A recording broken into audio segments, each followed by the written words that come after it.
Processos físicos ou digitais, eles podem ser um impeditivo de você arrematar um imóvel em leilão?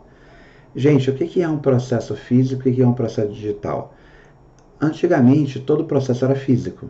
Quando o advogado queria ler um processo, ele ia ao fórum, retirava o processo, lia o processo e devolvia o processo.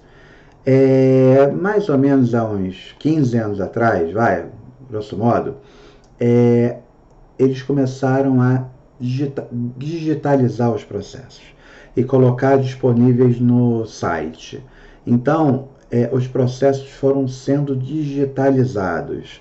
E ao longo desses 15 anos, os processos foram se tornando digitais. Agora é muito mais fácil.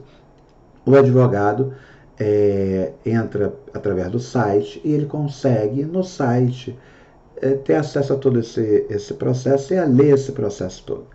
Mas ainda existem processos que não foram digitalizados. Poucos, mas ainda existem. São processos físicos. Então, quando a gente tem que fazer uma análise processual, quando o cliente entra interessado num leilão, às vezes esse leilão não é muito comum, mas ele é físico, o nosso corpo jurídico tem que ir até o local, retirar o processo para poder analisar. E quando a pessoa escolhe esse leilão, que vai ser um leilão que vai acontecer o dia seguinte ou 2 dias depois, começa a inviabilizar, começa a ficar complicado, por questão de tempo. A gente ir até o local, fazer essa análise em loco, né, presencial, começa a complicar um pouco. Mas é um impeditivo? Não, não é um impeditivo. A gente vai ao local, a gente retira o processo, a gente analisa. Mas, então, respondendo à pergunta, não é um impeditivo. Leilões que têm processos físicos, nós podemos participar sim, mas dificulta.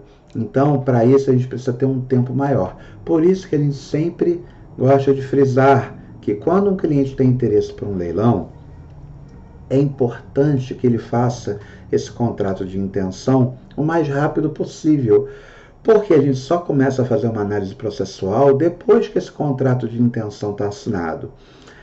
E se o cliente não nos dá tempo, e esse processo é físico, de repente a gente pode não conseguir. E aí inviabilizar a participação dele, né? Então, dá para a gente disputar leilão físico, que processo é físico sim, mas é interessante que a gente tenha tempo, né?